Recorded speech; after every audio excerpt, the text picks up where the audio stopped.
جنگ انقرہ امیر تیمور اور سلطان بایزید جلدرم کے درمیان ہونے والی ایک خون ریز جنگ جس میں لاکھوں مسلمانوں کا قتل عام ہوا۔ اس جنگ کی اصل وجہ کیا تھی اور اس جنگ میں شکست کے بعد سلطان بایزید جلدرم کے ساتھ امیر تیمور نے کیسا سلوک کیا، آئیے آج کی اس ویڈیو میں ہم جانتے ہیں۔ عثمانی سلطان بایزید جلدرم نے جب یونان کو فتح کیا تو اس کی فتح کے بعد سلطان قسطنطنیہ کی طرف بڑھے اور جلد سلطان بایزید جلدرم نے قسطنطنیہ کا محاصرہ شروع کر دیا۔ لیکن عین اس وقت جب بایزید قسطنطنیہ پر حملے کی تیاریاں کر رہے تھے، ان کے ایشیائی مقبوضات میں نہایت انقلاب انگیز حالات رونما ہو رہے تھے، جن سے مجبور ہو کر سلطان کو محاصرہ اٹھا لینا پڑا۔ اب تک 12 سال کی مدت حکومت میں جو مسلسل جنگوں پر مشتمل تھی، سلطان بایزید جلدرم کو ہمیشہ کامیابی ہوتی چلی آ رہی تھی۔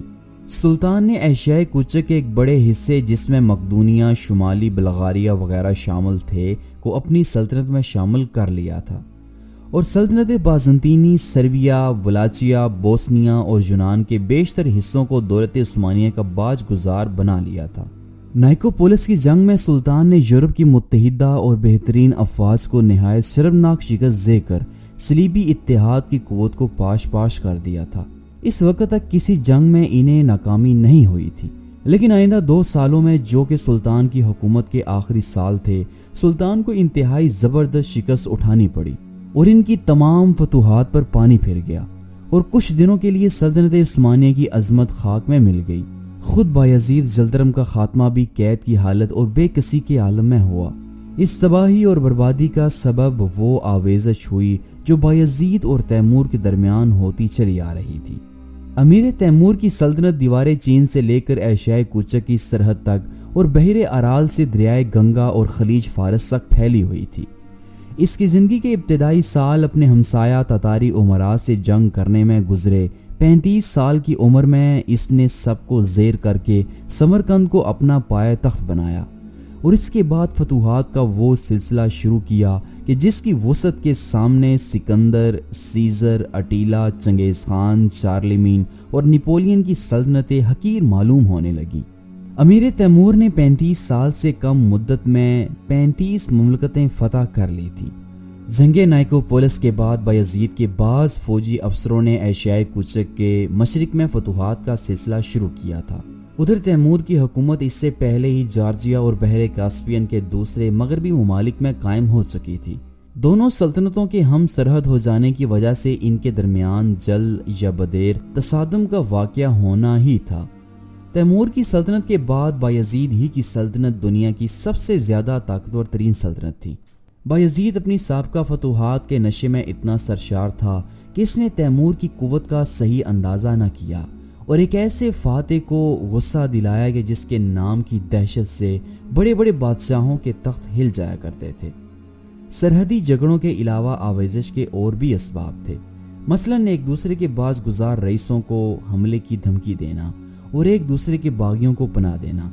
باغیوں سے مراد وہ امراء تھے جن کی ریاستوں پر بایزید نے قبضہ کر لیا تھا اور وہ بھاگ کر تیمور کے پاس پناہ گزین ہوئے تھے۔ اس طرح وہ امراء بھی باغی سمجھے جاتے تھے جن کی ریاستوں پر تیمور نے فتح حاصل کی ہو اور وہ بھاگ کر بایزید کے دربار میں چلے گئے ہوں۔ یہ لوگ اپنی ریاستوں کو دوبارہ حاصل کرنے کے لیے تیمور اور بایزید کو ایک دوسرے کے خلاف ابھارتے رہتے تھے۔ اسی سلسلے میں دونوں کے درمیان نہایت تلخ خط و کتابت شروع ہوئی اور بلاخر نوبت جنگ تک آ پہنچی۔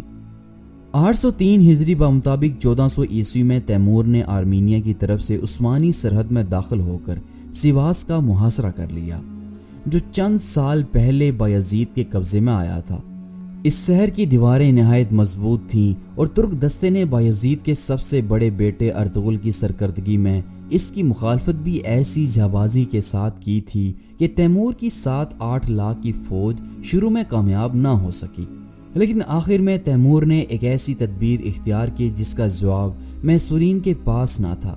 اس نے 6000 مزدور لگا کر دیواروں کی بنیادیں کھدوانا شروع کر دی اور اس درمیان میں شہتیروں کی تھونی لگا کر دیواروں کو گرنے سے روکے رکھا۔ جب کھدائی کا کام پورا ہو گیا تو اس نے بنیادوں کے اندر بڑی بڑی سرنگیں تیار کی اور شہتیروں میں آگ لگوا دی اور تمام دیواریں دیکھتے ہی دیکھتے انہی سرنگوں میں بیٹھ گئیں اور حملہ آوروں کے لیے اب کوئی روک نہ تھی اور شہر پر تیمور کا قبضہ ہو گیا۔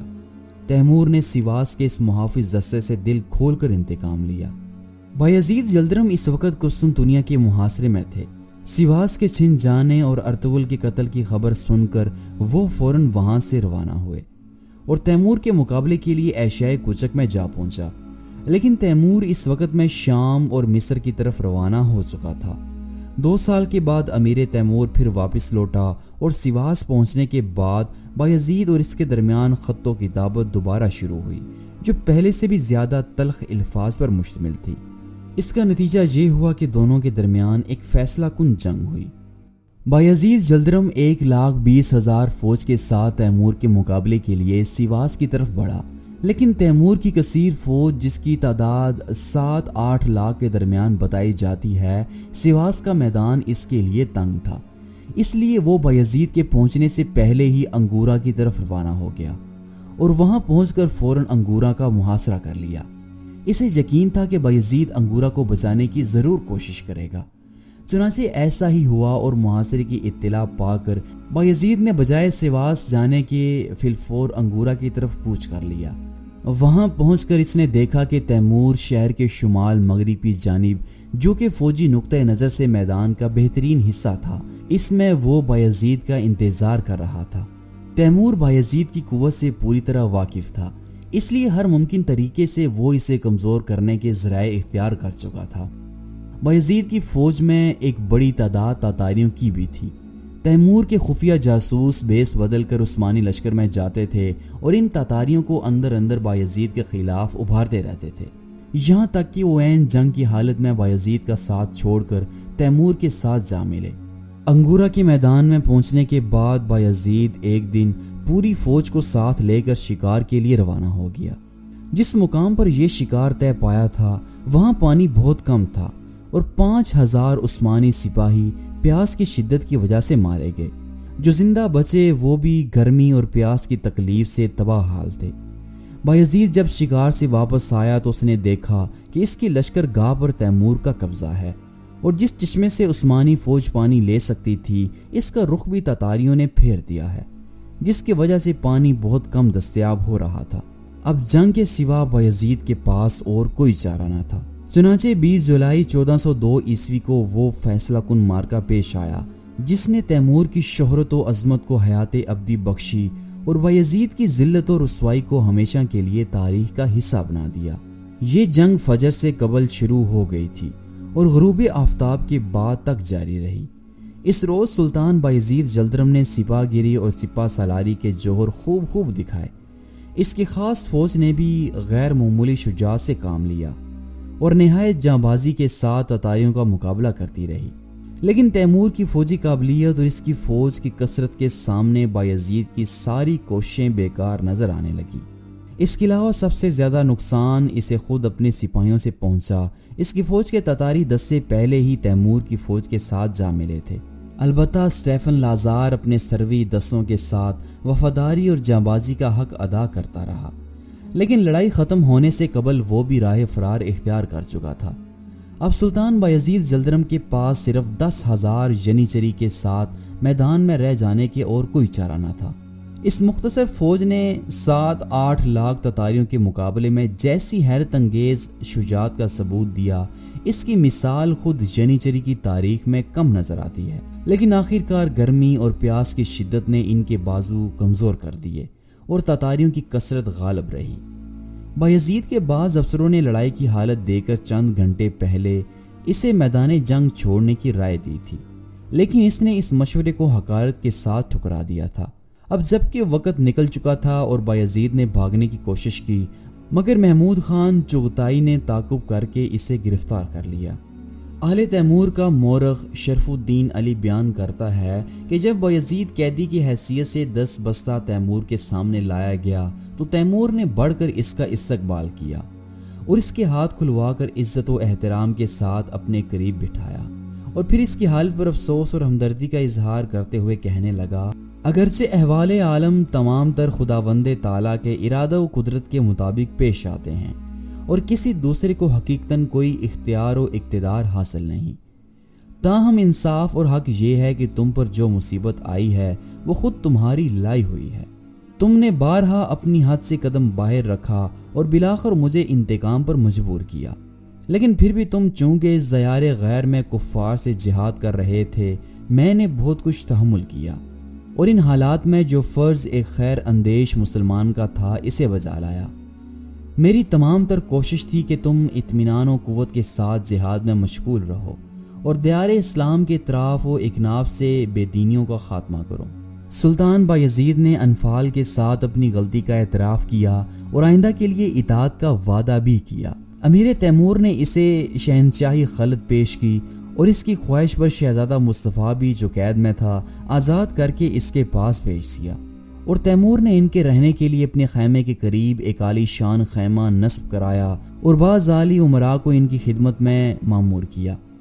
بروسا سے جب حرم سلطانی لایا گیا تو تیمور نے شہزادی ڈیسپنا اور اس کی لڑکی کو بھی بایزید کے پاس بھجوا دیا، لیکن یہ تمام تر لطف و عنایت سلطان کے زخمی دل کے لیے نمک کا کام دے رہے تھے، اور شاہی خیمہ بھی اس کے لیے قید خانے سے کم نہ تھا۔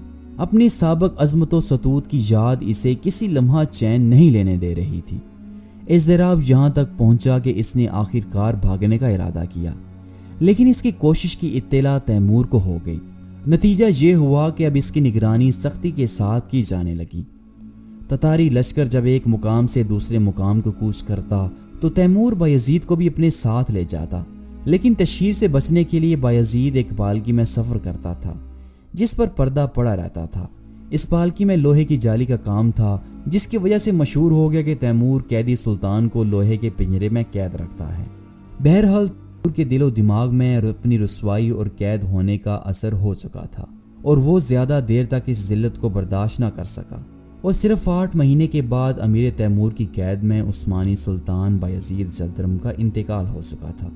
اس کے بعد امیر تیمور نے موسیٰ کو آزاد کر دیا، بایزید کی لاش کو شاہانہ احترام کے ساتھ بروسا روانہ کیا، اور خود تیمور بھی اس کے بعد 2 سال ہی زندہ رہا۔